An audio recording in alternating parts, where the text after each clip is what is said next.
Going to bring it from 25% to 50%, the tariffs on steel into the United States. We don't need cars from Canada. We don't need energy from Canada. Still stand by what I say, dollar for dollar, tariff for tariff.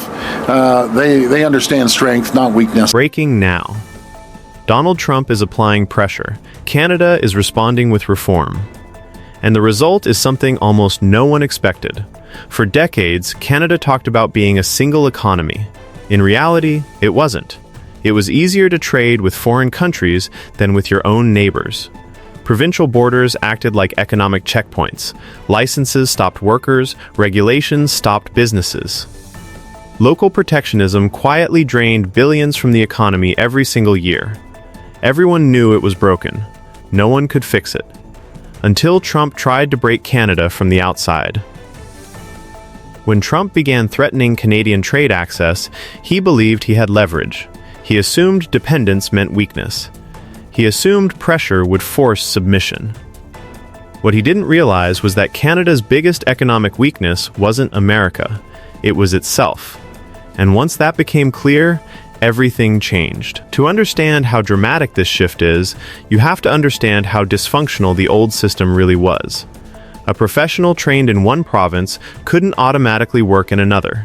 Different rules, different standards, different gatekeepers. A business could meet federal safety laws and still be blocked from selling across provincial lines. Products legal in one province required relabeling, repackaging, or redesign just to cross an internal border. This wasn't accidental. It was intentional. Provinces protected local industries. Local regulators protected their authority. Political leaders protected short-term interests. And the cost was staggering. Economists estimated internal trade barriers were destroying tens of billions of dollars every year. Not lost to competition. Lost to inefficiency.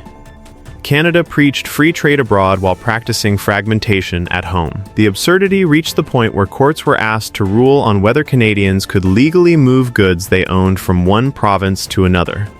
And the answer was often no. Why did it persist for so long? Because fixing it required provinces to give up control. It required politicians to anger powerful local groups. It required courage with no immediate political reward. So nothing happened. Then Trump arrived. Tariffs, threats, rhetoric about annexation and economic domination. Suddenly, Canada's reliance on the U.S. market wasn't theoretical. It was dangerous. Business leaders panicked, politicians scrambled, analysts warned of serious damage. But beneath the fear, a realization emerged. Canada had an untapped market hiding in plain sight. Its own country. Mark Carney didn't treat Trump's pressure as something to negotiate away. He treated it as a deadline. If access to American markets could be weaponized, Canada needed resilience. And resilience didn't start overseas. It started at home. Within weeks, provincial leaders were called into the same room. Not for speeches, not for symbolism, for a choice. Keep defending provincial barriers and remain vulnerable, or tear them down and build a real national economy. Fear did what decades of reports couldn't. Provinces that had resisted reform for generations suddenly found compromise.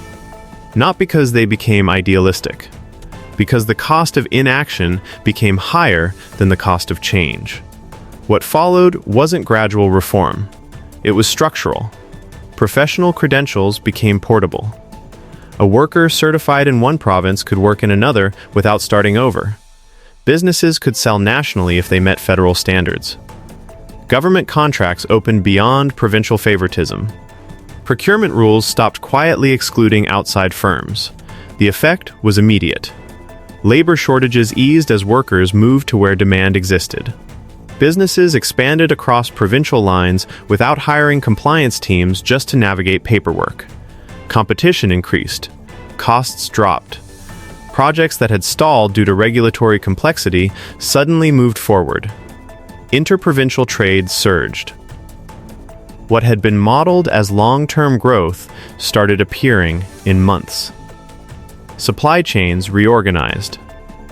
Companies that once focused almost exclusively on exports began treating Canada as a single market. For the first time, national scale became realistic for ordinary businesses. Trump believed Canada had nowhere else to go. He was wrong. Canada's economy isn't small. 40 million people, trillions in output. What made it weak wasn't size, it was fragmentation. And fragmentation was a policy choice. Once that choice changed, the leverage shifted.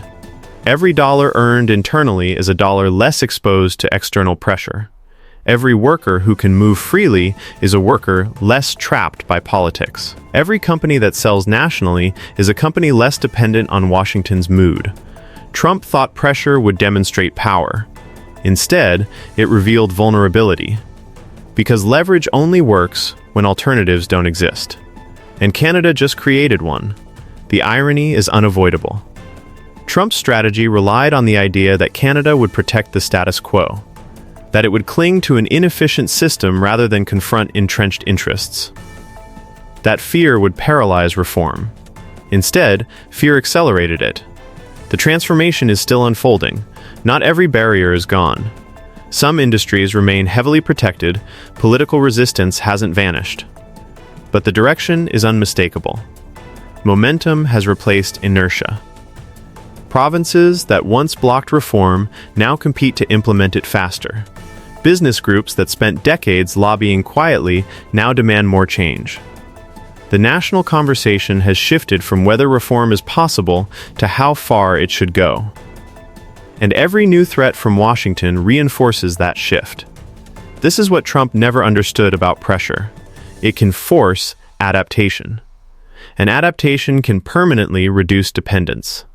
Canada didn't become stronger because Trump wanted it to. Canada became stronger because Trump left it no choice. Mark Carney understood the moment. He didn't waste it negotiating exemptions or pleading for calm.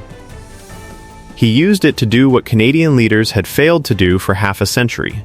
Turn vulnerability into reform, turn pressure into leverage, turn fragmentation into strength. Trump wanted Canada isolated and compliant. Instead, he triggered integration and independence. And once a country starts functioning as a unified economy, it doesn't go back. The real consequence of this shift won't be measured in headlines. It will be measured in resilience, in flexibility, in the quiet disappearance of leverage that once seemed permanent. Trump wanted to show the world that America decides the terms. Canada just showed that pressure can backfire when it forces a country to finally fix what was holding it back. This isn't the story Trump planned, but it's the one unfolding right now.